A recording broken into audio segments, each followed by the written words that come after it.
This chapter opens with a simple premise. An enterprising or aggressive investor should begin from the same safe base as a defensive investor.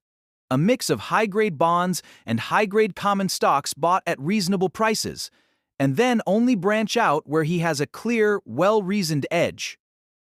In short, be adventurous only when you have a good reason. Graham's most useful advice here is negative. It's a list of don'ts. He tells the enterprising investor what to avoid unless you really know what you're doing. The core idea is conservative. Don't chase slightly higher yields if they come with big, underpriced risks. Don't buy second-grade bonds or preferred stock at full price just because the coupon looks attractive. Don't dabble in foreign government bonds unless you thoroughly understand the political and legal risks.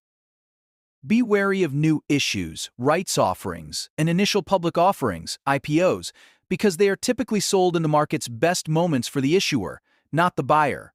A few concrete examples bring the point home.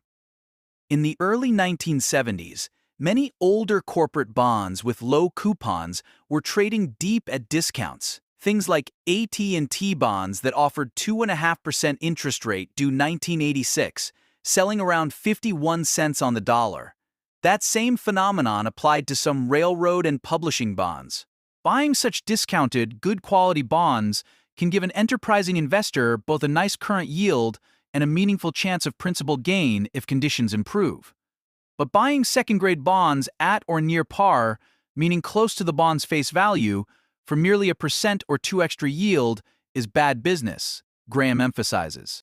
He shows how quickly second-rate issues can plunge in a weak market even when the issuer's business looks fine, and how painful that principal loss can be. The chapter also drills into foreign government bonds. History is brutal here. Bonds of countries like Cuba or episodes involving the Belgian Congo, Greece, Poland, and Czechoslovakia produced huge and repeated swings, sometimes defaulting, sometimes collapsing to pennies on the dollar. The point: if you buy foreign sovereign debt, you need to accept the political default risk, and for most individual investors, that risk outweighs the small extra yield.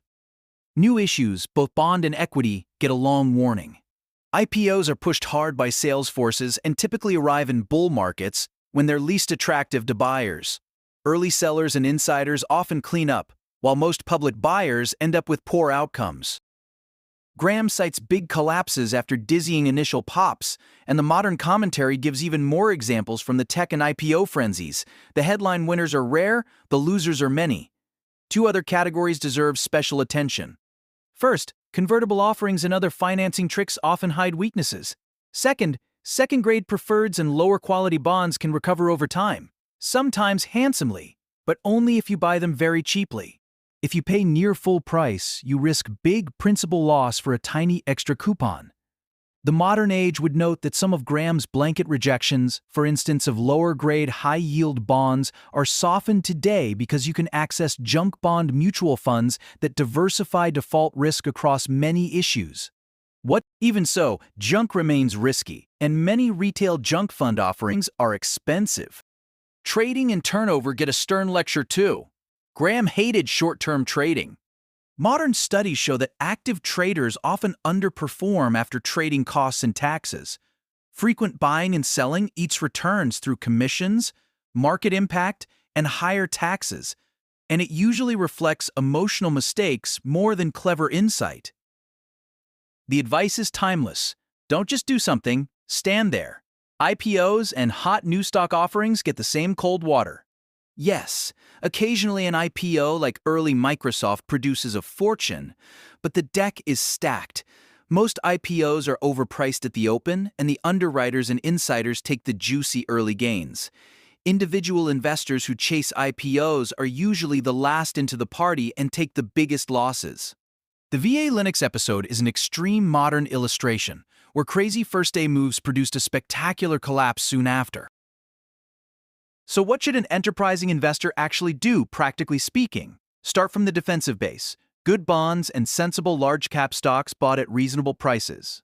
Use higher-risk, higher-return moves only when you understand the risk-reward, and preferably when the price gives you an explicit margin of safety. Buy second-grade bonds only at heavy discounts, not at par. Avoid foreign sovereigns unless you're prepared to absorb political default risk. Treat IPOs with extreme skepticism, especially during a bull market.